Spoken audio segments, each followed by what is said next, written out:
Alors, nous allons faire un petit peu de, j'ose pas dire d'exégèse, ça me semble un petit peu trop ambitieux.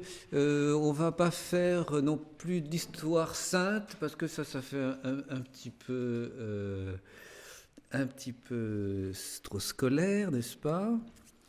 Ça fait un peu trop primaire, école primaire. Et alors, je vous propose de faire un peu d'histoire biblique. Je pense que ça serait plutôt ça. Et que nous puissions regarder ensemble donc l'Ancien et le Nouveau Testament sur 2 années, parce que c'est quand même une grosse matière, et nous n'avons qu'1 heure et demie par semaine, peut-être une vingtaine de séances. Donc, ça sera, je pense, assez simple. C'est une espèce de... On défriche la Sainte Écriture ou la Bible ou les sacrées lettres aussi, enfin il y a plusieurs termes, est une matière difficile à traiter. Donc qui demanderait, pour bien faire, une spécialisation en langue ancienne, grec, hébreu, araméen, et si possible, peut-être un peu de chaldéen, un peu de syriaque, voilà. En langue moderne aussi, parce qu'il faut pouvoir lire les exégètes, anglais, allemand, italien, espagnol, et même, il y a même aussi quelques français. Et puis, normalement, il faut être docteur en théologie quand on enseigne l'Écriture sainte. Et donc tout cela n'est pas en ma capacité. Donc c'est pour ça que nous allons faire plutôt de l'histoire biblique sagement. Et alors je vous propose de faire ces séances en 3 parties. D'abord nous aborderons les questions essentielles, générales sur la Sainte Écriture. Merci. Ensuite, on étudiera un livre en particulier dans sa première demi-heure. Deuxième demi-heure, on étudiera un livre en particulier et on essaiera de prendre les livres dans le sens où ils ont, dans la chronologie, c'est pour ça que c'est de l'histoire biblique, dans la chronologie où ils ont été écrits. Donc ça nous obligera déjà à nous positionner par rapport à certains problèmes qui touchent à l'Écriture sainte et à sa composition. Et pour la troisième partie, en troisième demi-heure, on pourra travailler sur un petit passage d'Écriture sainte que l'on étudiera d'un peu plus près. Je vous proposerai aujourd'hui l'épître, le livre de la Bible qui est le plus court et qui est écrit par... Alors, je vous aide, c'est le Nouveau Testament. C'est pas Saint-Jacques. Alors, effectivement, il y a la troisième épître de Saint-Jean qui est toute petite, et là, en fait, on va faire Saint-Jude. Voilà, ça fait 24 versets, 25 versets. Voilà, comme ça, au moins, vous pourrez dire, nous avons lu en entier un livre de l'Écriture sainte, et on l'a même étudié un petit peu. Et elle n'est pas trop connue, cette épître de Saint-Jude. Alors c'est pour ça que j'aime bien en parler, comme ça on a l'impression d'apprendre quelque chose aux autres. Alors, première leçon, si vous voulez, on va travailler sur les problèmes, c'est une chose générale, hein, les problèmes qui sont sous-entendus, j'ai intitulé ça ainsi, par la Sainte Écriture, par la Bible. Parlons de la Bible, n'est-ce pas ? Et donc, il y a des difficultés certaines quand on aborde l'étude de l'écriture. Et donc, c'est cela dont je voudrais vous entretenir aujourd'hui. Car bien sûr, nous sommes en présence d'un ouvrage tout à fait particulier. Ça n'est pas un ouvrage d'ailleurs. C'est une bibliothèque. Donc ça, c'est peut-être la première chose dans laquelle il faut rentrer. C'est-à-dire, oui, tout ça est édité en un bouquin, n'est-ce pas? Mais en fait, ce sont des écrits qui s'étalent sur plus de 1000 ans d'histoire, n'est-ce pas? Il y a plusieurs dizaines d'auteurs qui ont collaboré à cette bibliothèque. Et donc, on ne peut pas dire que c'est vraiment un livre. C'est une bibliothèque. C'est donc un ensemble d'ouvrages très différents les uns des autres et qui donc vont tout de suite nous poser problème, n'est-ce pas, à cause de cette différence. Il n'y a pas d'unité, il n'y a pas d'homogénéité. Et donc, on ne peut pas étudier cela d'une façon, on pourrait dire simple, à cause de cette diversité d'ouvrages. Oui, donc bibliothèque, ça n'est pas moi qui le dis, c'est le livre lui-même du deuxième livre des Maccabées, chapitre 2, verset 25. Bibliothéqué. Alors, c'est dans la version grecque que l'on appelle in genere les Septante. Pour faire court, mais pas dans l'hébreu. Donc, c'est une bibliothèque, et c'est révélé comme tel. Je vous note si ça vous intéresse. Deuxième livre des Maccabées, chapitre 2, verset 25. Donc moi j'ai l'habitude de noter comme ça va plus vite. Quand il y a plusieurs livres, on commence par un premier chiffre, les chapitres et puis les versets en exposant. La méthode ancienne c'était en latin, chiffre romain. La méthode actuelle c'est ça. Bon. Mais le problème, c'est que quand on a plusieurs références, après, on finit par s'y perdre, n'est-ce pas, entre les points, les virgules, etc. Donc, c'est pour ça que moi, je trouve ça, c'est plus simple, mais on fait comme on veut. Alors, donc, il y a cette première difficulté dont il faut être conscient.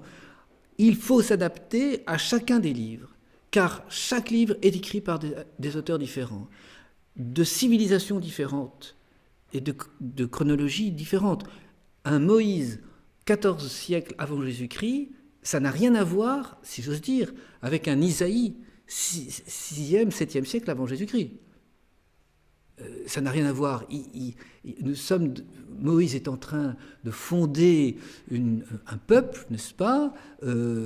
Isaïe est dans un royaume constitué avec déjà toute une histoire, déjà toute une partie de Bible qui a été rédigée et qui est lue et qui est étudiée. Donc on n'est pas du tout dans une même configuration et rien à voir avec un Jude du 1er siècle après Jésus-Christ, du Nouveau Testament. Donc il y a là une difficulté de langue, une difficulté de culture, et puis une difficulté d'auteur, car quand on écrit, on a un projet, bien sûr, et le projet de Saint Jean dans son évangile est différent du projet de Saint Jude. Quel est le projet de Saint Jean dans son évangile ? Pourquoi Jean écrit-il son évangile ? C'est contre la gnose qui commence à arriver. La négation de l'humanité du Christ. Ça commence comme ça. C'est le prologue de Saint Jean. Et le Verbe s'est fait chair. Et c'est le premier chapitre. Et le dernier chapitre de Saint Jean, nous l'avons vu, nous l'avons touché. Il y a bien sûr entre ces deux chapitres, le début et la fin, il y a une unité, il y a un projet. Et le projet de Jude, d'une certaine manière, se rapproche de Saint Jean, mais en étant beaucoup moins précis. Lui, il a en vue, nous verrons ça sur le texte tout à l'heure, il a en vue de mettre en garde contre des docteurs d'hérésie, qui d'ailleurs sont très ressemblants aux gnostiques. Bon, alors, donc, et donc il faut arriver à rentrer dans le projet de l'auteur. Il n'en a pas parlé, il n'y a pas eu d'interview, donc nous n'avons qu'un texte minime, donc pour Saint Jude c'est 25 versets, et alors il faut essayer d'arriver à comprendre, mais qu'est-ce qu'il a voulu nous dire, qu'est-ce qu'il voulait nous dire, comment doit-on comprendre la chose? Donc il y a une difficulté vraiment interne à l'écriture sainte qui fait que on ne peut pas prendre son écriture sainte comme cela, si on peut le faire, et on a toutes les chances de se tromper, et de ne pas comprendre ce que veut dire Saint Paul dans ce passage, ou Saint Luc dans cet autre, ou de ne pas comprendre la plénitude.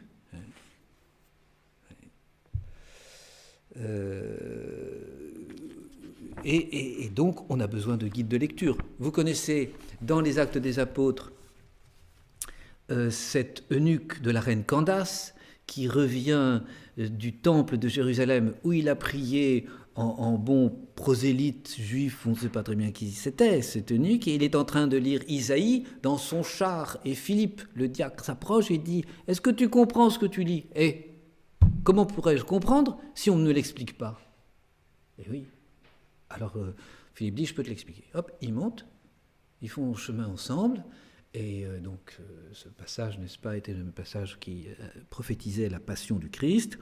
Et alors il lui enseigne tout, et arrivé à un tournant, il y a là une petite rivière, une mare exactement.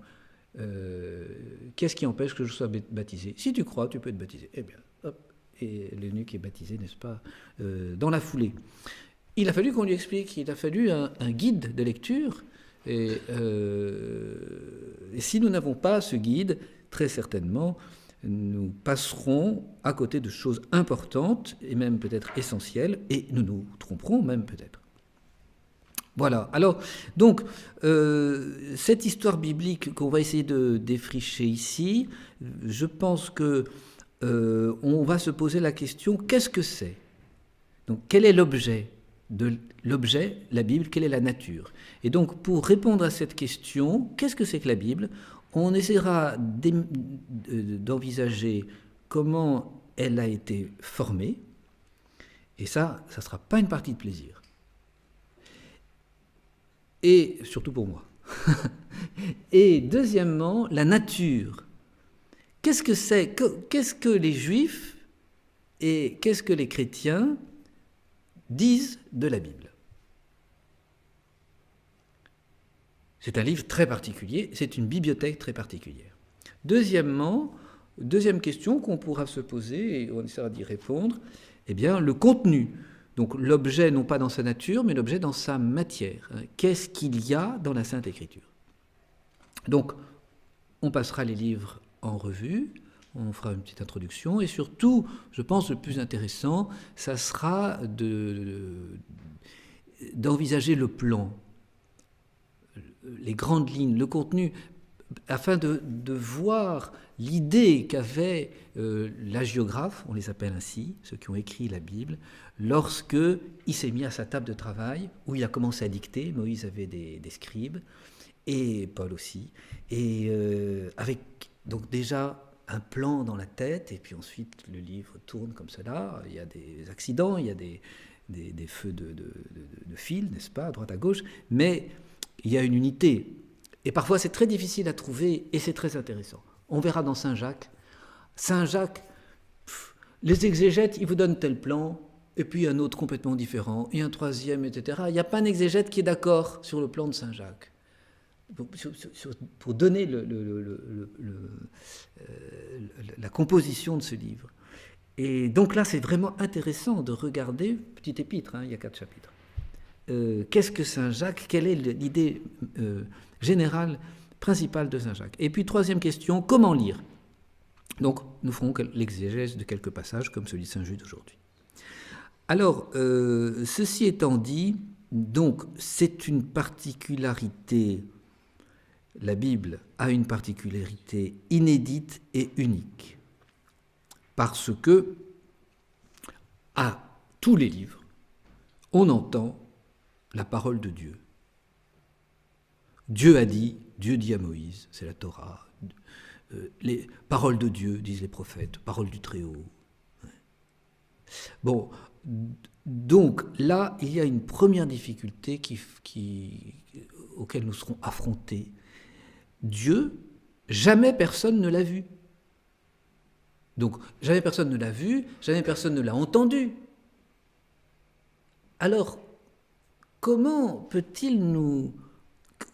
Qu'est-ce que c'est que cette parole de Dieu que l'on ne peut pas comprendre, enfin, qui est l'expression de la pensée éternelle de Dieu, puisque Dieu est dans l'éternité, à travers des mots limités. Et donc, c'est les mots humains, n'est-ce pas? Et d'autant plus limités qu'ils vont être traduits 2-3 fois, et donc finalement, peut-être devenir difficilement compréhensibles. Comment un écrit humain, ancien, matériellement, peut exprimer l'ineffable en termes limités. Donc, ça touche un problème qui est le problème de la véracité. Donc, un non-croyant dira, il y a un double problème là. Le non-croyant dira, bon, de toute façon, je n'y crois pas, donc pour moi, c'est simplement un livre religieux, un livre philosophique qui exprime des mythes. Et vous voyez souvent ce terme de mythe dont on parle dans les ouvrages d'exégèse actuels. Alors, je dirais pourquoi pas, mais déjà, du coup, si on tient cette position, alors nous sommes en plein mensonge, ou au moins en pleine erreur. Parce que l'hagiographe, il dit « parole de Dieu ». Donc c'est un menteur. Alors, il y a ce problème-là, le problème de véracité intrinsèque, Dieu n'existe pas ou Dieu ne peut pas parler, extrinsèque, et un problème de véracité intrinsèque. Mais Dieu, il peut me parler, mais de toute façon, quelle langue peut reproduire la pensée de Dieu? Vous voyez le problème? Et c'est pas si évident que ça à traiter. Je vous renvoie, si vous avez un peu de temps, à la Somme théologique de saint Thomas d'Aquin. Première partie, c'est la question 12 et 13, qui ne sont pas faciles. C'est le problème, n'est-ce pas, du discours sur Dieu.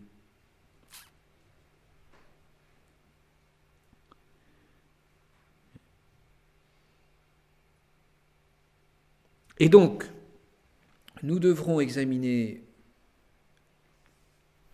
la question de l'inspiration pour résoudre cette première difficulté. C'est-à-dire, qu'est-ce que c'est que l'inspiration biblique? Est-ce concevable? Dieu peut-il parler aux hommes qui reproduisent sa parole? Est-ce qu'il n'y a pas là une trahison, là, dès le début, avant même que ça sorte, on pourrait dire. Donc, c'est cette première difficulté qui est vraiment intrinsèque à cet ensemble d'ouvrages. La deuxième difficulté qui me semble soulevable, c'est que la parole de Dieu appartient aux religions, aux églises. Et vous avez cette distinction d'ailleurs dans le titre même de cette bibliothèque biblique. Écriture sainte. Donc, les catholiques utilisent ce terme d'écriture sainte parce que ils indiquent par là que c'est une source de la révélation. Donc, on écrit pour dire quelque chose, pour révéler quelque chose. Et cette révélation, elle est sainte. Et elle a un but qui est spécifiquement religieux, de rapport avec Dieu. Dieu est le seul saint, sanctus, sanctus, sanctus, ça c'est Isaïe, n'est-ce pas? Le trisagion, hein, triple sanctus. Et donc, la source de la révélation est là pour nous mettre en rapport avec la source de la sainteté qui est Dieu. Par contre, le terme de Bible, qui est un terme très récent, hein, c'est XIIe siècle. Biblia, donc la Bible, Biblia en latin, n'est-ce pas? On va en reparler tout à l'heure, est très récent. Il est très utilisé par des exégètes protestants et aussi par les exégètes rationalistes, c'est-à-dire qui utilisent les écrits bibliques comme un monument majeur de la culture antique. Et donc ils en restent au niveau de la science, des sciences et de l'histoire. Et ils vont regarder la Bible sous cet angle-là, et non pas sous l'angle de source de révélation. Ce sont deux points de vue qui sont différents. Et donc, forcément, deux méthodes ensuite qui seront différentes. Alors, ça ne veut pas dire qu'elles ne sont pas conciliables. Il faut voir de quelle manière on pourra concilier ces sciences purement humaines et cette technique qui est ce qu'on appelle l'herméneutique biblique, avec le point de vue qui est théologique.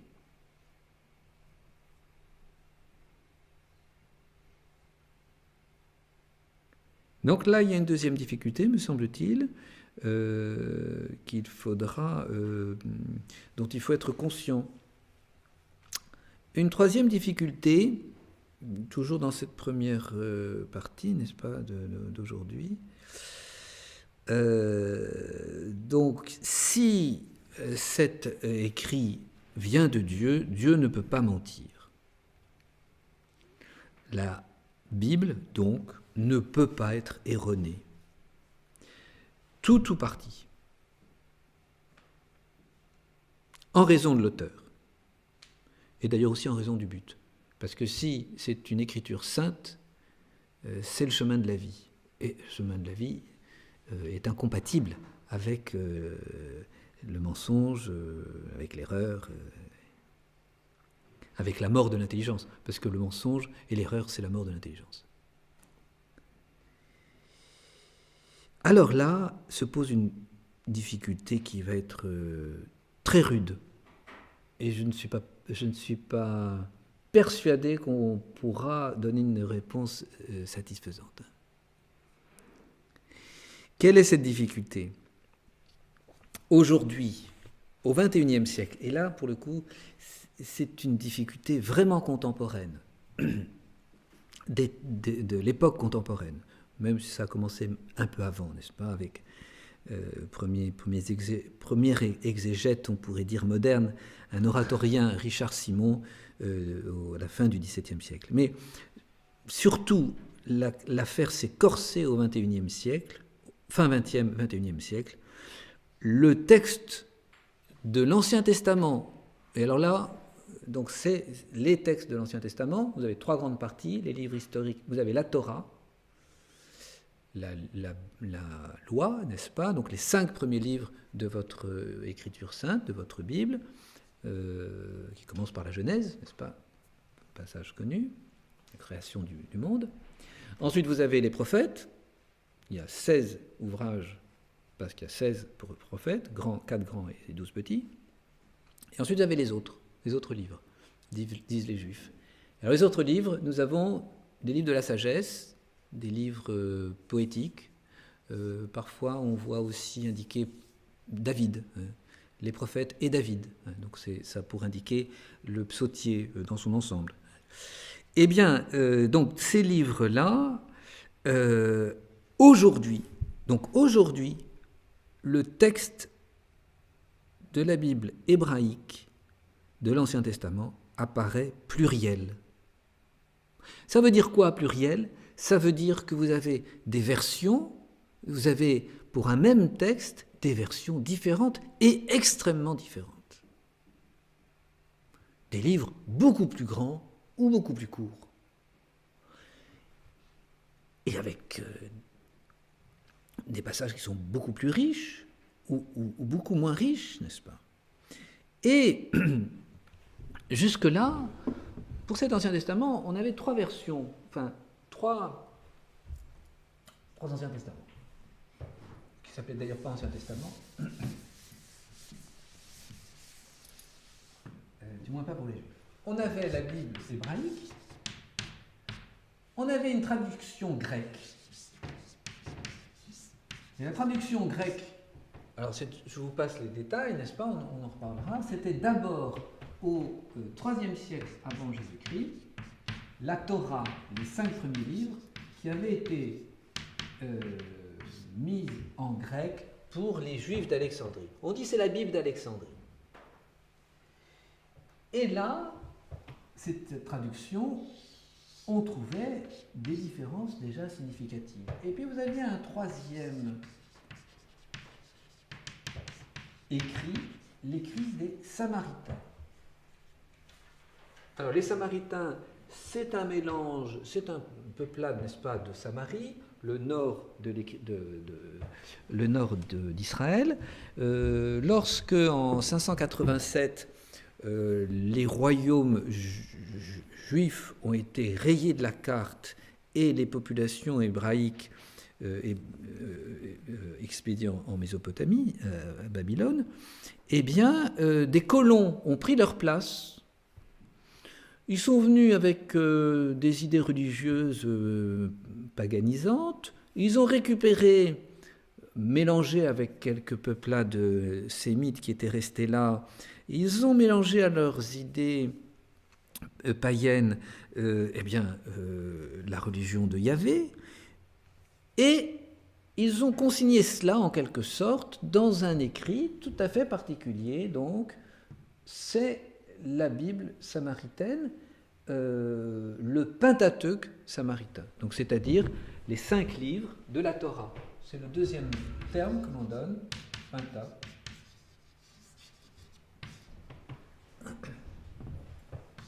Et il y avait aussi différence. Mais jusqu'à présent, on se disait, mais bon, les Samaritains, ce sont des hérétiques, ils ont rajouté leur machin, c'est pas compliqué. Donc c'est frelaté. Les Grecs, ils ont traduit avec leur esprit, leur culture hellénistique, ils ont voulu faire passer des idées peut-être un petit peu plus évoluées ou un peu moins. Bon, alors on comprend bien que ça ne colle pas avec la vérité hébraïque. C'est Saint Jérôme qui parle de veritas hebraica. Et donc on s'était dit, bon, il y en a un texte, c'est celui-là. Et ça, c'est une traduction de plus ou moins bonne qualité. Et le Samaritain, alors, c'est un commentaire, c'est même plus une traduction. Mais le problème, c'est bien là, avec les découvertes tout autour de la mer Morte, de Qumran, Masada. Alors à Masada, vous savez, c'est une forteresse juive qui est la dernière forteresse à avoir tenu dans la première guerre contre les Romains, entre Romains et Juifs, en 73. Elle est tombée en 73, donc Jérusalem est tombé en 70, et Masada 2-3 ans plus tard. Et donc on a trouvé aussi des documents, des écrits sacrés des Juifs à Masada. Vous avez les grottes de Murabat et puis de Nahal Ever. Et donc, on a trouvé, donc, dans la deuxième partie du XXe siècle, des textes complètement inédits, hébraïques en très grande partie, araméens aussi. Et le problème était là, c'est qu'on s'est rendu compte que, ces textes grecs, ils correspondent à la version, ces textes hébreux, ils correspondent à la version grecque. Et donc on a des versions hébraïques qui ne sont pas uniques, mais qui sont plurielles. Et même chose pour le Samaritain. Et donc ce que l'on croyait être des inventions de ces fichus Samaritains à moitié païens, non. Vous avez des versions hébraïques qui sont tout à fait officielles est tout à fait différente du texte hébraïque reçu jusqu'à présent et qu'on appelait la maçonnerie. Et c'est pour cela que je me permets de dire que c'est pluriel. Il y en a plusieurs. Et alors lequel est bon? Vous voyez le problème? Et alors, je vous prends juste un petit exemple pour vous montrer que ça peut tenir à un tout petit détail, mais un petit détail qui est important. Alors bien sûr, il faut que je retourne ma feuille. Pas dire de bêtises.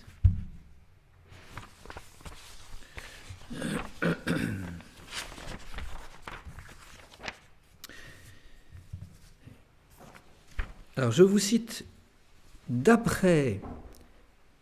Vous allez voir que c'est quand même important. Ça peut paraître des petites choses. Là, ça va être, en l'occurrence, c'est une petite chose. Mais vous allez voir que ça peut être très important sur le plan théologique. Nous avons donc trouvé à Qumran plusieurs rouleaux de Isaïe, le prophète Isaïe. Et par exemple, vous avez Isaïe, chapitre 42, verset 1.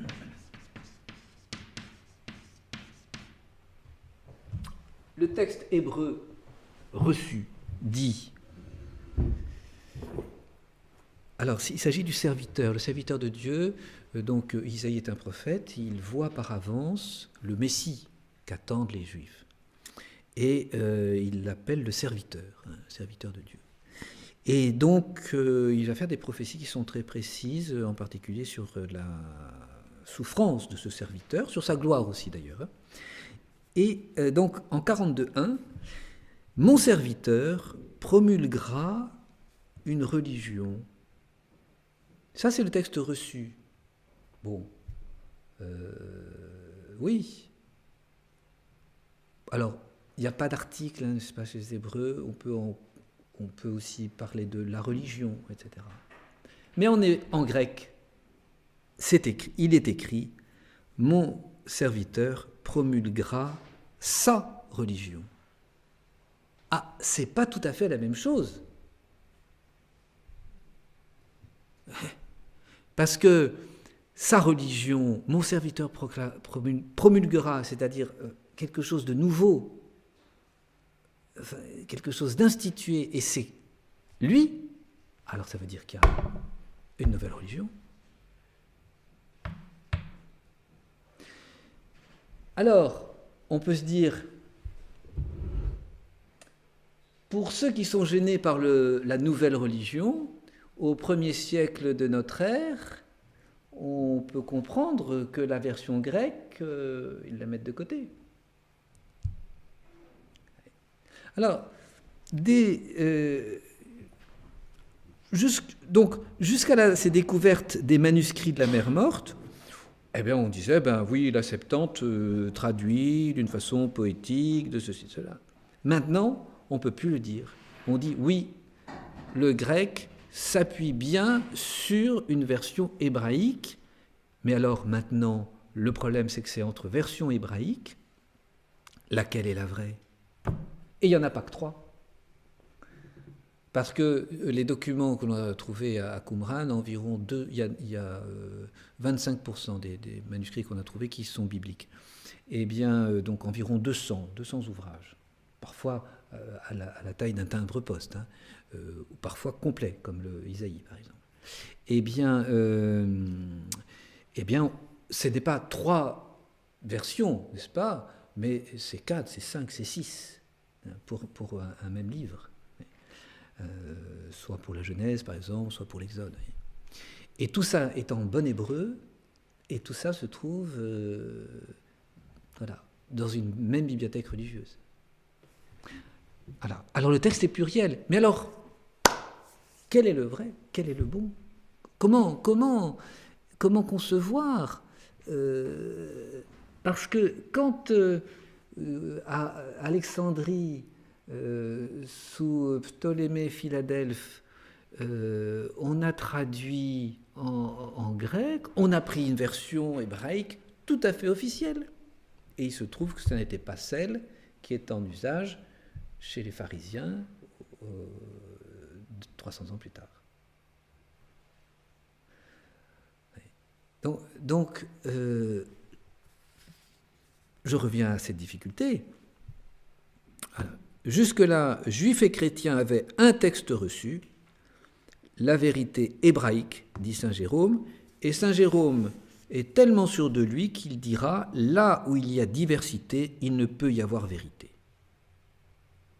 Alors donc, eh bien, la Septante est une version grecque interpolée, interprétée. Revenons à la vérité hébraïque. Revenons à la Massor.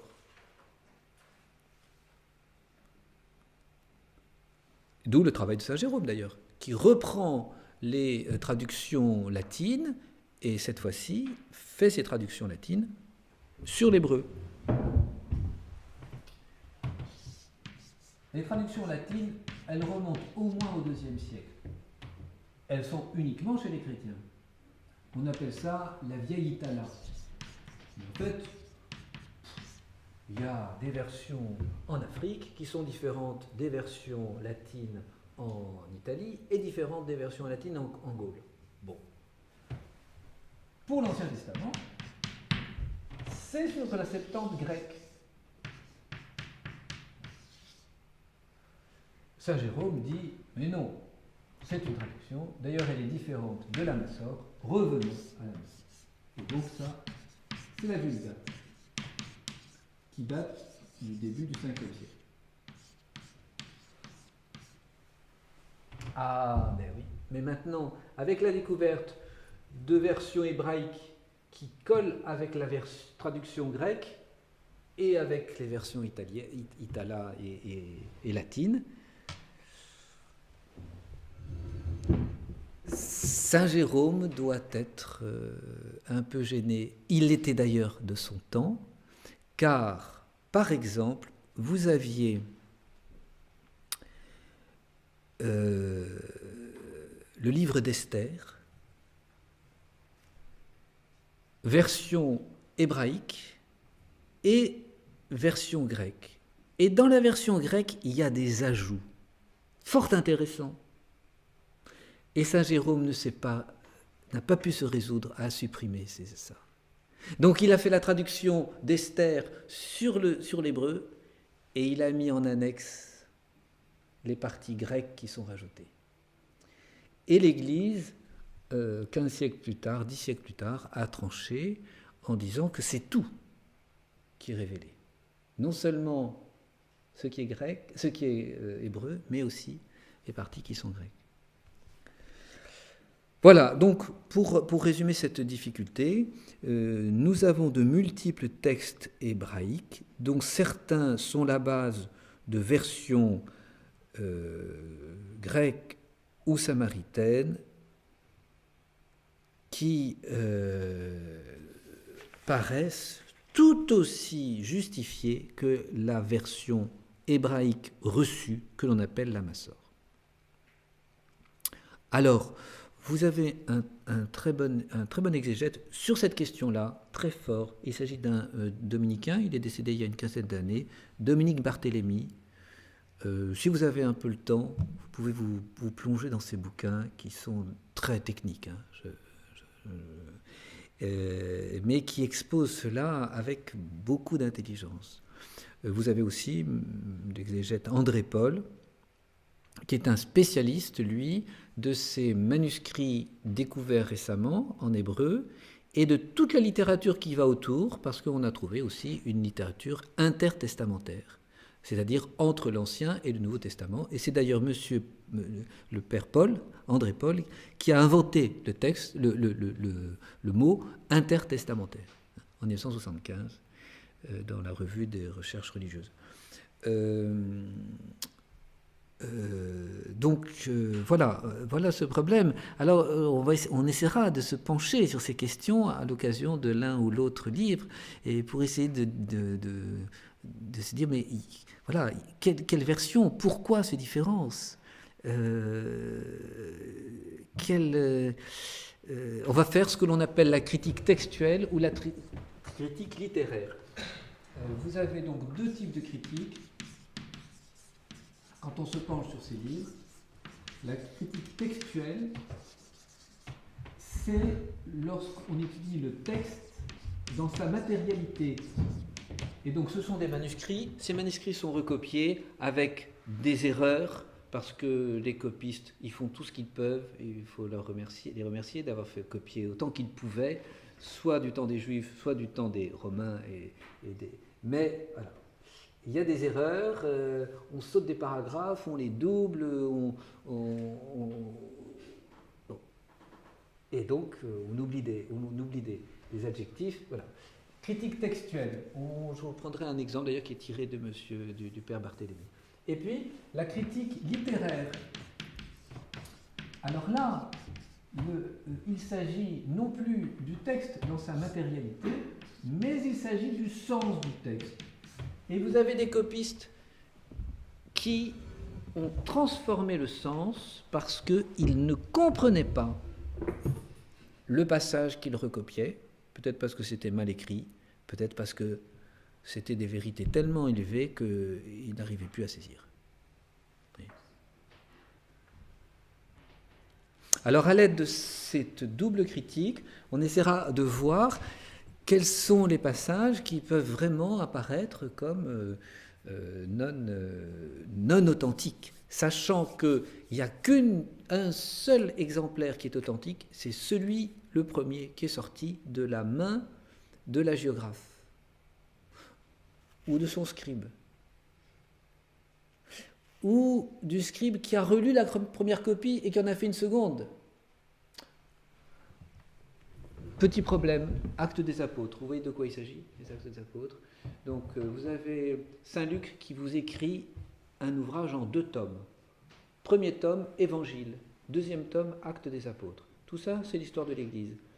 Le deuxième tome, donc, commence à l'ascension du Christ et puis termine à l'arrivée de Saint Paul à Rome en 61. Donc vous avez environ 30 années de vie de la primitive Église qui est racontée. Alors, le problème des Actes des Apôtres, que nous retrouvons ici, est le suivant. Vous avez 2 versions, une version occidentale et une version orientale. Elle est longue, elle est courte.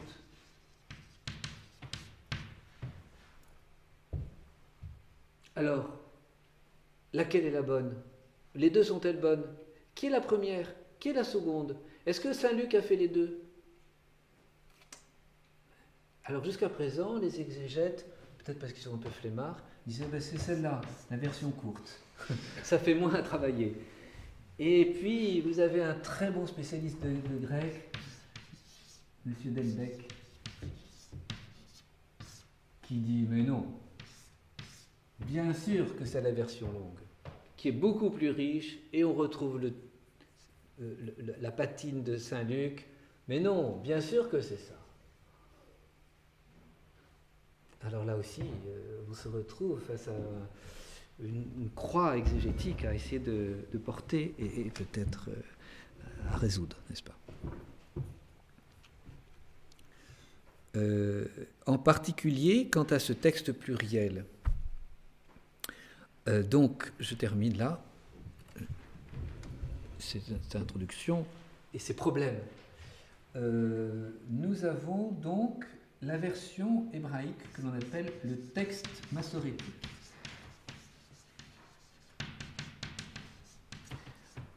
TM, en résumé.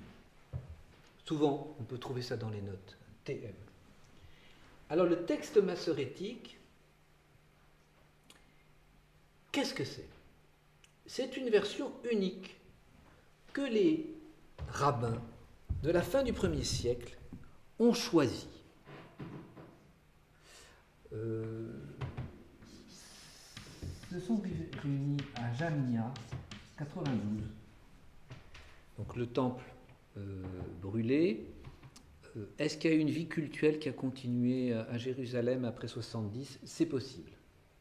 Il paraît que le temple a conservé sa stature, donc ce grand temple avec saint des saints, jusqu'à l'invasion des Perses en 614. Donc il y avait des ruines monumentales, et on a pensé que les Juifs pouvaient continuer à pratiquer leur culte dans ces ruines. Bon, parenthèse.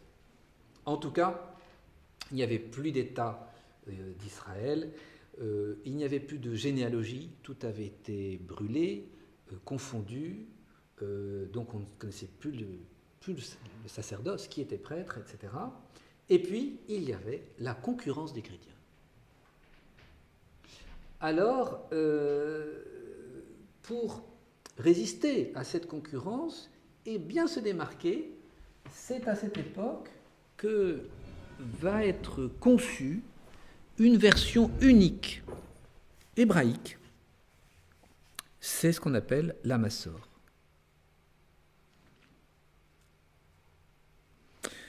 Donc, les étapes, c'est celle-ci. Le synode de Jamnia, le choix parmi les versions hébraïques d'une qui est ce qu'on appelle la Massor, et là est la question, pourquoi a-t-on choisi celle-là? Alors, est-ce que c'est parce que c'était les textes les plus nombreux? C'est vrai, à Qumran, les textes les plus nombreux de toutes les versions hébraïques qu'on a, c'est les textes de la Massor, de ce qui donnera la Massor. Ailleurs, il n'y a même que cela. Par exemple, à Masada, vous n'avez que des textes de la Massor. Alors, les rabbins ont privilégié la majorité. Peut-être, je ne sais pas.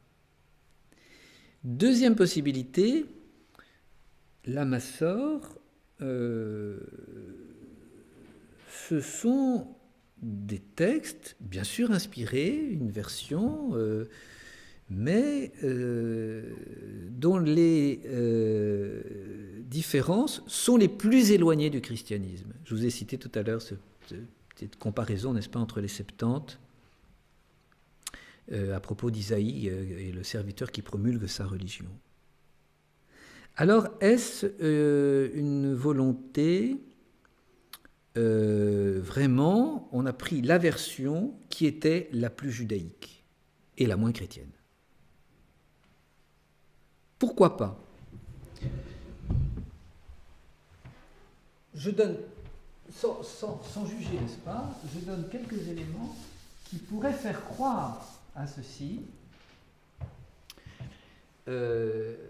Donc, une très grande partie des Juifs sont dispersés dans le monde entier, parce qu'il y en a jusqu'en Chine à l'époque déjà.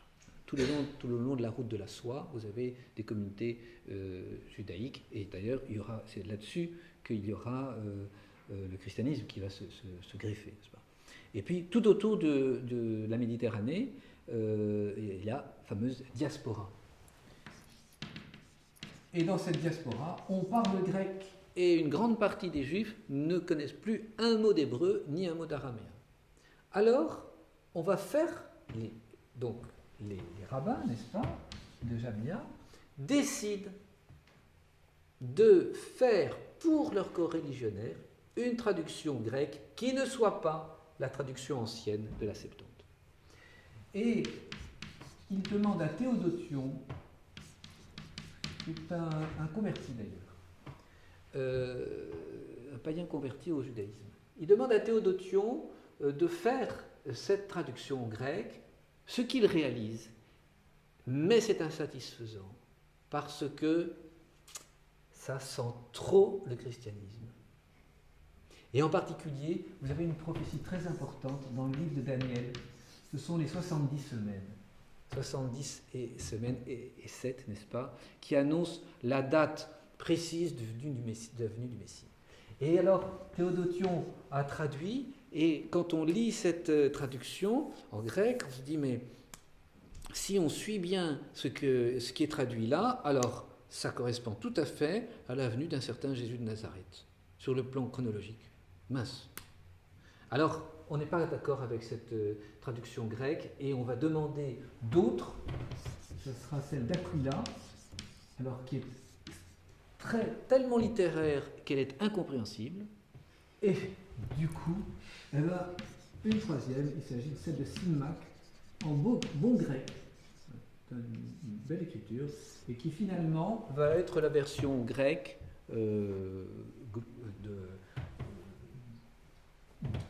du judaïsme. Là, nous sommes au IIe siècle. Milieu du IIe siècle.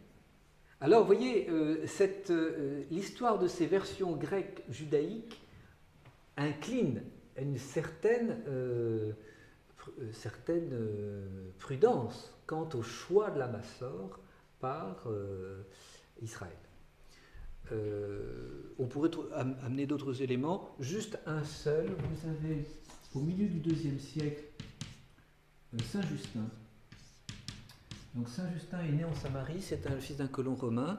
Il se convertit au christianisme, il est un païen. Hein. Il semble-t-il, c'est la vision des martyrs, n'est-ce pas, qui l'a convaincu. Et donc il vivait en Samarie. Et c'est un étudiant, il va faire donc comme les étudiants d'aujourd'hui, Erasmus, hein, un peu partout. Et puis il termine à Rome. Et à l'occasion de ses voyages, il rencontre un rabbin, le rabbin Traphon ou Tryphon. Et donc il y a un dialogue à Césarée entre Justin et Traphon. Et Justin dit, n'est-ce pas, dans ce dialogue très connu, que les Juifs ont corrompu le texte des prophètes de l'Ancien Testament pour avoir plus de force contre les chrétiens. Donc, la Massor est-elle un texte choisi parce qu'il est plus éloigné du christianisme quant à ses prophéties? C'est possible. En tout cas, ce qui est certain, c'est que l'historien Joseph, Flavius Joseph, donc, qui est un juif un peu plus jeune que notre Seigneur Jésus-Christ, il va rentrer dans la gens des Flaviens. Les Flaviens, c'est ceux qui règnent à partir de Vespasien de Titus, empereur à Rome. Flavius Joseph va composer à partir de 70 deux ouvrages majeurs, dont l'un s'intitule Les Antiquités judaïques, et le deuxième donc raconte la guerre des Juifs.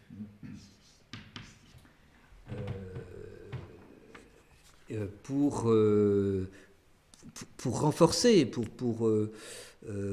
en particulier les Antiquités judaïques, reprennent l'histoire sainte et montrent la grandeur de cette histoire sainte. Donc c'est une œuvre apologétique pour fortifier le judaïsme contre qui? Contre les chrétiens. Car on a dans son écrit contre Appion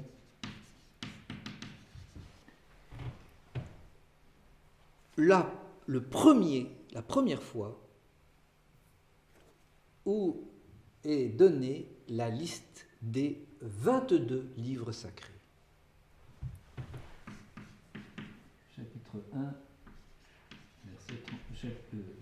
livre 1, chapitre 38 à 42. 22 livres sacrés. Et alors, ce qui est très intéressant, pourquoi est-ce que Flavius Joseph donne là cette liste des 22 livres sacrés?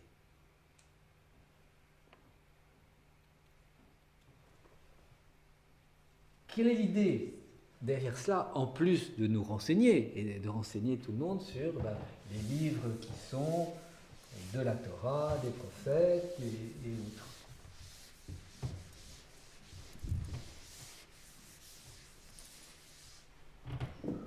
C'est très simple. Il y a 22 livres sacrés et pas plus. Et donc c'est une manière de disqualifier le Nouveau Testament. On ferme le canon des livres révélés et donc c'est fini.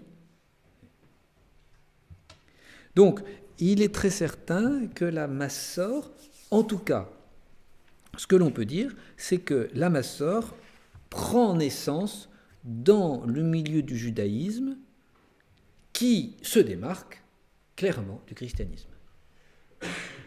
Est-ce la raison pour laquelle on a choisi cette version? Je ne sais pas.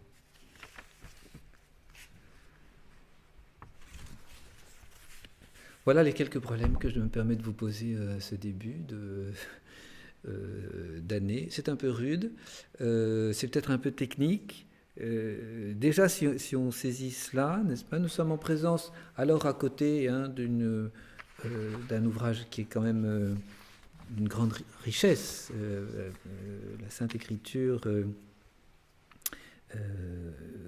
contient non pas toute la religion d'Israël ou la religion des chrétiens, mais une bonne partie, et surtout, je pense, une partie très poétique. Alors même s'il y a des livres historiques, prophétiques, tout cela est quand même dans un langage, on pourrait dire, fleuri, dans le bon sens du terme. Et après, donc, viendront les définitions conciliaires et la théologie scolastique.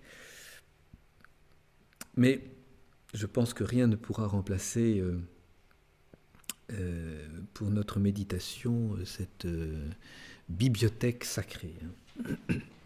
Alors je termine cette introduction avant de passer à Saint-Jude par deux petites précisions de termes. Donc tout d'abord, je vous ai parlé de la bibliothèque, donc en deuxième livre des Maccabées, chapitre 2, verset 25. Donc ce terme est propre à la Septante, hein, on ne trouve pas ça dans la Massor. Ça n'est pas le seul nom qui a été donné à cet ensemble d'ouvrages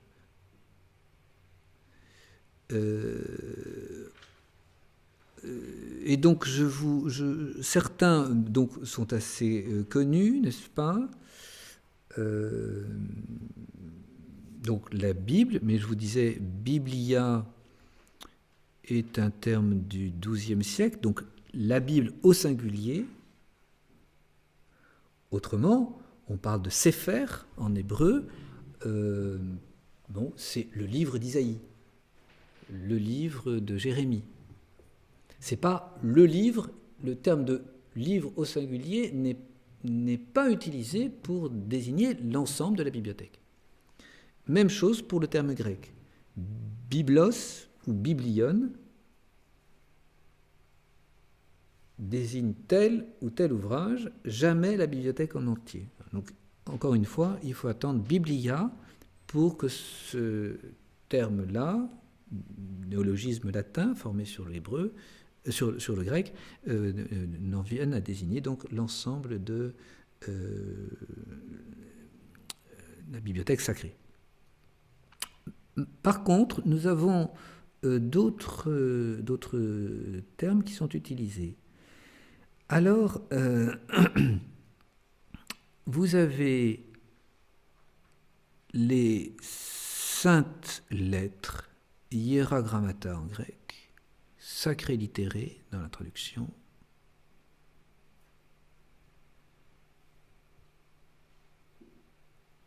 Écriture sainte est un peu large, n'est-ce pas? Parce que c'est au pluriel, hein. Ce sont les lettres, les écritures sacrées.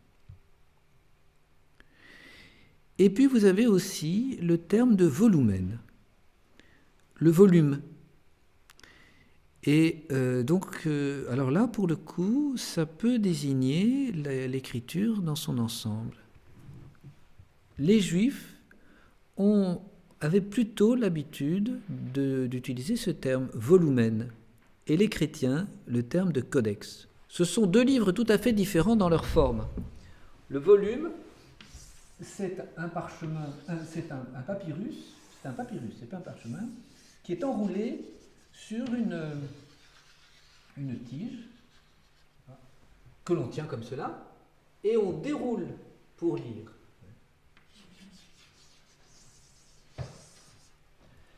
Et comme on déroule de droite à gauche, on écrit de droite à gauche, en hébreu. C'est du papyrus. ce sont des papyri.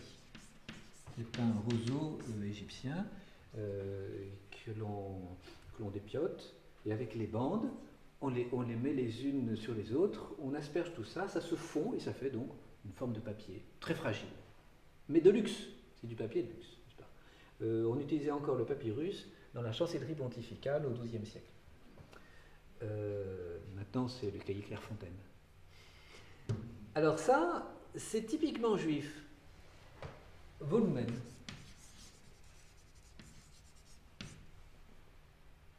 Et c'est très intéressant, alors je fais une petite aparté parce que c'est vraiment très intéressant. Vous avez Saint Irénée qui écrit contre la gnose, et Saint Irénée dit dans la Sainte Écriture, dans la révélation, c'est plus large que la Sainte Écriture, c'est toute la révélation orale et écrite, il dit c'est comme un volumen. Tout est dedans, mais au fur et à mesure de la tradition, on développe, n'est-ce pas ? On ouvre. Et donc, c'est pour donner une comparaison de cette révélation qui est complète à la mort du dernier apôtre, mais qui n'est pas explicite, et les âges, les siècles vont se charger d'expliciter. Donc ça, c'est la comparaison que prend Saint Irénée. Et puis vous avez le codex. Et le codex, c'est notre livre, avec des cahiers qui sont reliés, et on peut en rajouter toujours. Et on peut avoir des codex de plus en plus gros. Le codex prend son essor aux alentours de 92, 90. Je crois que c'est ça. J'avais noté que le... Non, c'est un petit peu plus récent. Un peu plus ancien, pardon. C'est 84. 84, 86. Ce sont des épigrammes de Martial, qui sont le premier ouvrage... c'est dans les épigrammes de Martial que l'on parle du codex pour la première fois. Alors l'intérêt du codex, c'est qu'il est maniable, il peut être plus ou moins grand, le volumen est toujours très... C'est difficile à ranger dans votre poche, n'est-ce pas ? C'est en bâton. Donc le codex a des avantages, et puis le codex, c'est un livre, vous pourrez dire, quotidien, vulgaire. Ça permet les recueils. Donc on a plusieurs épîtres de Saint Paul, hop, on les rassemble et puis on va les coudre entre elles. Je parle de Saint Paul, mais ça peut être par exemple les épîtres de Saint Ignace d'Antioche, à la même époque. Hein. Donc c'est maniable, il y a plus de capacité, c'est plus solide, c'est transportable. Les missionnaires peuvent mettre ça dans leur poche. Alors les chrétiens vont adopter le codex pour l'écriture sainte.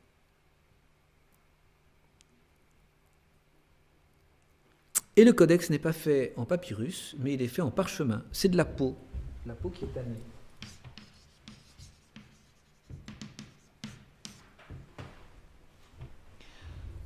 Nous avons dans Saint Paul les deux ouvrages qui sont présentés. C'est dans la deuxième Timothée, chapitre 4, verset 13. Il dit à Timothée, ramène-moi mes... J'ai oublié plein de choses. Ramène-moi mes parchemins. Surtout les parchemins, dit-il. Surtout les parchemins. Et les livres. Et plus exactement, et les papyrus aussi. Donc, on a donc les parchemins, membrana en grec. Donc, on a très certainement l'indication là de livres sacrés que saint Paul demande à Timothée, donc il est en prison à Rome. Cette lettre peut être datée de 65-66, vous voyez, avant la mort de saint Paul. Alors très certainement, ces membrana, c'était des écrits du Nouveau Testament. Voilà, donc nous avons les Saintes Écritures dont saint Paul parle aux Romains, chapitre 1, verset 2. Graphais Agiais. Et puis, saint Luc parle de Biblos, le livre, à deux reprises, 4, 17, 20, 42.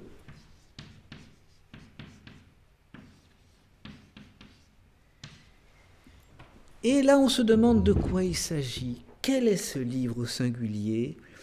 Et les exégètes pensent qu'il s'agit, mais alors, ça c'est vraiment, à mon avis, ça demande vraiment investigation, pensent qu'il s'agirait du livre du canon, de la liste des ouvrages reconnus comme inspirés.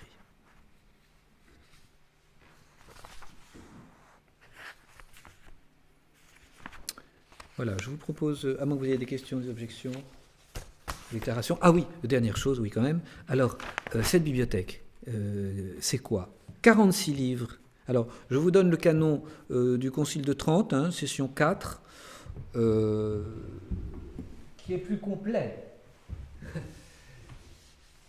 Alors évidemment, si on est protestant, mais ça dépend de l'église protestante à laquelle on appartient, et si on est juif, aussi. Donc, les Juifs ne reconnaissent pour l'Ancien Testament que les écrits en hébreu.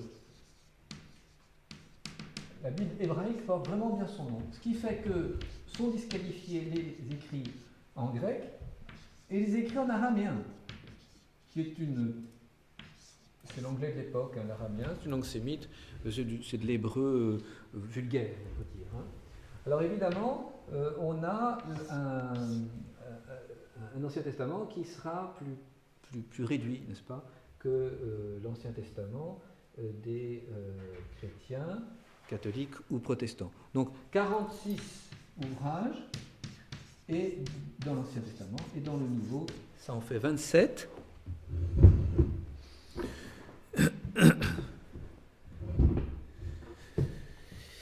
Et dans la session 4 de 1546, le Concile de Trente dit que Dieu est le libre auteur de l'un et de l'autre. Vous avez des difficultés, vous trouverez des difficultés dans les différentes Bibles. En fonction de la manière de noter, les Juifs ne voient qu'un seul livre en 1 et 2 Samuel. Donc Samuel le prophète qui rédige une histoire d'Israël. Et un seul livre en 1 et 2 rois. C'est la suite. Donc l'histoire 1 et 2 raconte le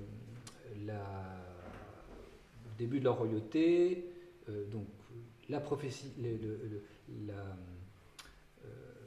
Samuel juge, Saul, David, les 2 premiers rois. Et puis ensuite, 1 et 2 rois racontent la suite, Salomon, et puis jusqu'à la fin d'Israël en 587.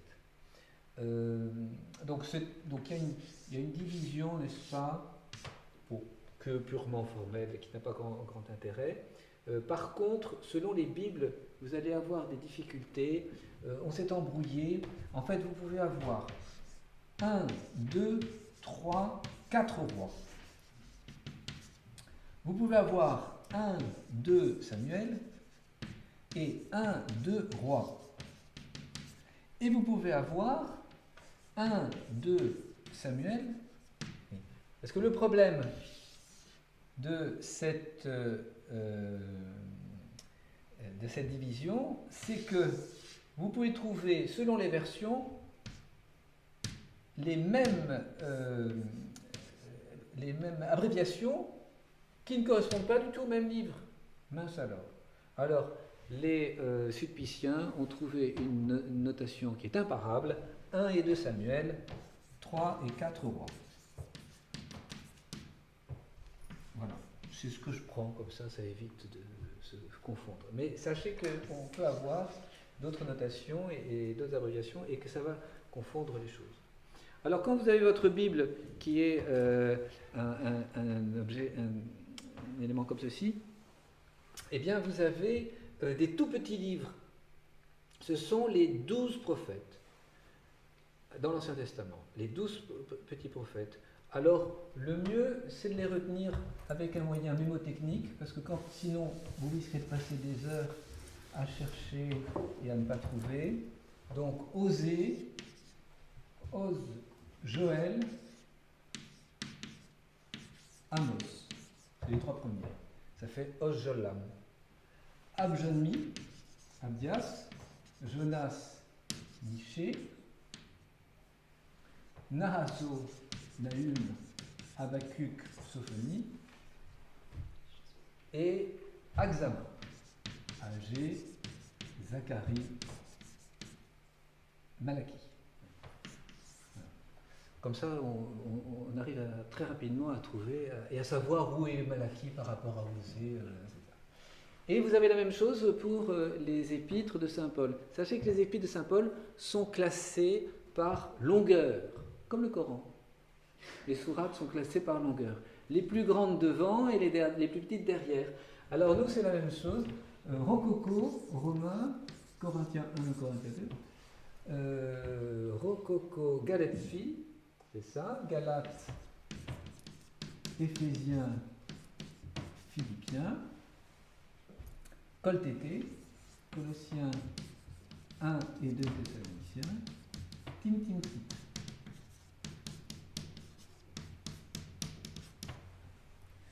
Et ensuite, à la fin, les Philémon, qui est toute petite, là, un petit billet, et puis Hébreu, qui est une épître un peu particulière qu'on verra. C'est pour ça qu'on l'a mise derrière, alors qu'elle est très grande. Elle est de Saint Paul, mais c'est une épître un peu spéciale. Ceci, je reviens au petit prophète, c'est par chronologie. Les plus anciens sont là, les plus récents sont là.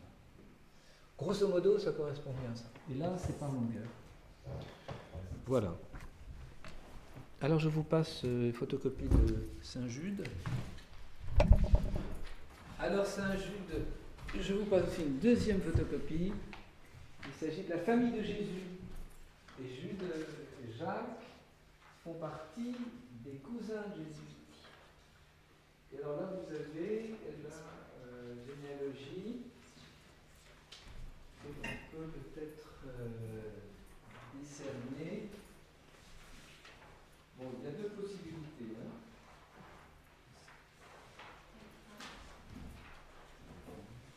Il y en a assez pour tout le monde ? Voilà, donc Jésus et ses frères, famille de Jésus. Donc, vous voyez, je vous ai mis les frères selon Matthieu, 4 frères selon Matthieu chapitre 13. Alors, au sens strict, bien sûr, frères, ça signifierait que que Marie et Joseph avaient plusieurs enfants, donc il y a un petit problème quand même.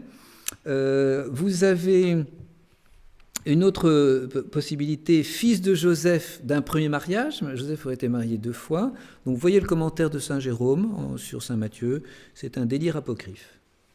Donc frères, c'est-à-dire dans le sens large, les cousins. Quelle sorte de cousinage ? Vous avez donc 2 possibilités. Le schéma d'en haut, voyez, Joachim, Anne, ayant Marie pour enfant, et donc Joseph. Donc Joseph, frère de Cléophas, et de Marie, qui pourrait être la belle-sœur, donc qui est la belle-sœur de la Vierge Marie, ou la sœur de Cléophas. Et alors là, vous avez comme référence HE, ça veut dire Histoire ecclésiastique d'Eusèbe de Césarée, livre 3, chapitre 32. Jacob et Élie, donc ce seraient les 2 maris successifs de même femme, n'est-ce pas ? D'où les trois frères et sœurs, Joseph, Cléophas et Marie. Et donc nous avons Jude, frère de Jacques, qui serait le fils de Cléophas, frère de Jésus selon la chair, dit Eusèbe de Césarée. Siméon est le 2e évêque de Jérusalem, le successeur de Jacques le Mineur. Attention, ce n'est pas Jacques le Majeur, mais Jacques le Mineur est celui qui a écrit l'épître canonique. Quant à donc ce Jacques, frère de Jésus, vous voyez, il serait le fils de Marie. Donc Jacques, toujours le même, Jacques le Mineur, et frère de José ou Joseph, fils de Marie. Donc ça, c'est une possibilité. Donc vous voyez que Jude et Jacques seraient les cousins germains de Jésus. La deuxième possibilité, c'est le schéma d'en dessous.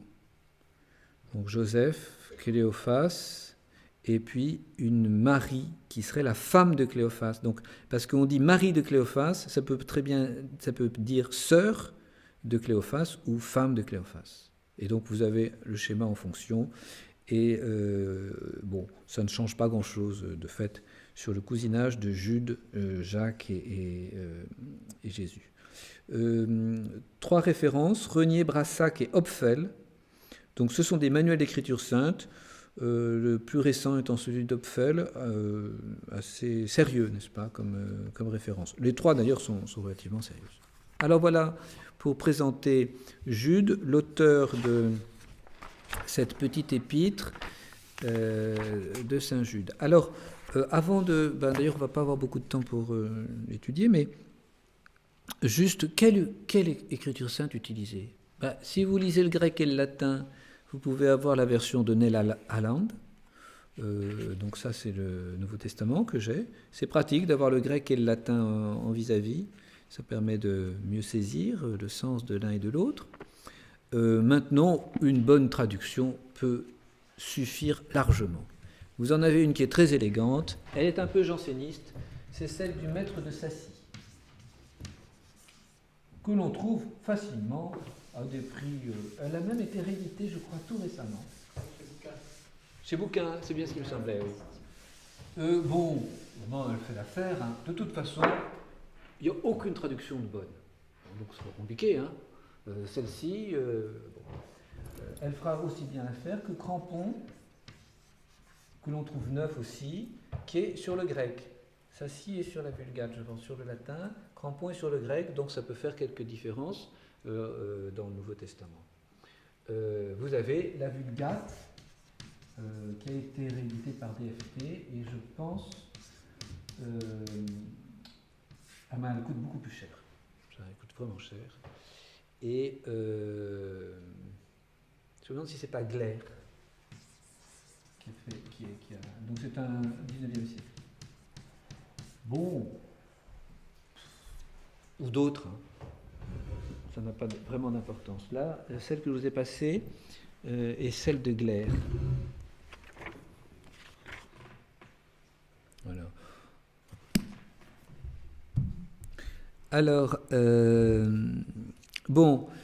le problème de cette petite épître de Saint Jude, c'est qu'il nous rapporte des choses bizarres.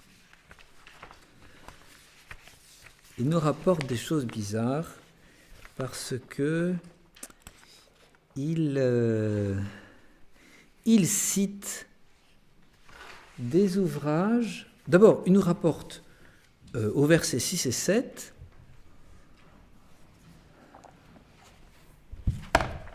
c'est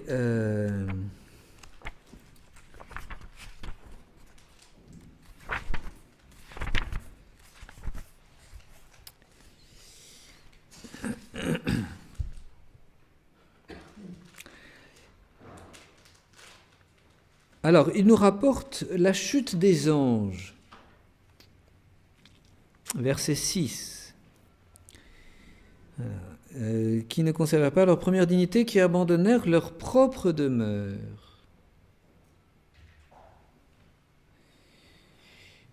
Et cette chute des anges, donc, qui est une chose que l'on connaît habituellement, n'est-ce pas, avérée dans la théologie, dans le catéchisme, les origines bibliques sont très ténues. Et en l'occurrence, ce verset fait allusion, en tout cas se recoupe avec un apocryphe. Un apocryphe, c'est un livre qui est mis sous le patronage d'un saint personnage, mais qui n'a pas été écrit par ce personnage, c'est juste pour que le livre prenne de l'autorité, et souvent, Ces apocryphes, donc comme disait Jérôme tout à l'heure, c'est du délire. En l'occurrence, il s'agit de l'apocryphe, le livre d'Enoch, chapitres 6, 16 et 106. Ensuite, vous regardez un peu plus loin, voyez le verset 9. Lorsque l'archange Michel, disputant avec le diable, lui contestait le corps de Moïse. Alors ça aussi, c'est quand même un fait... c'est un peu raide, hein.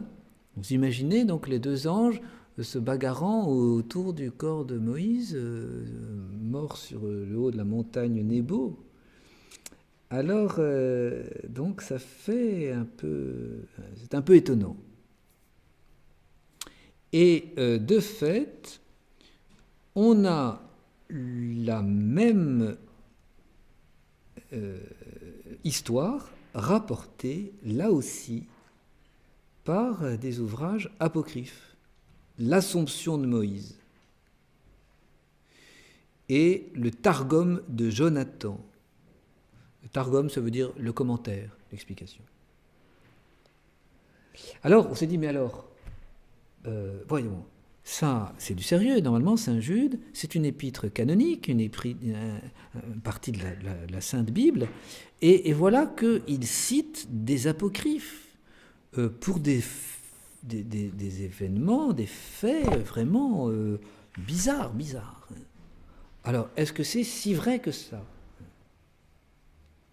Donc voilà la question qui est soulevée à propos de l'épître de Saint Jude et qui fait qu'on a nié la canonicité de l'épître de Saint Jude.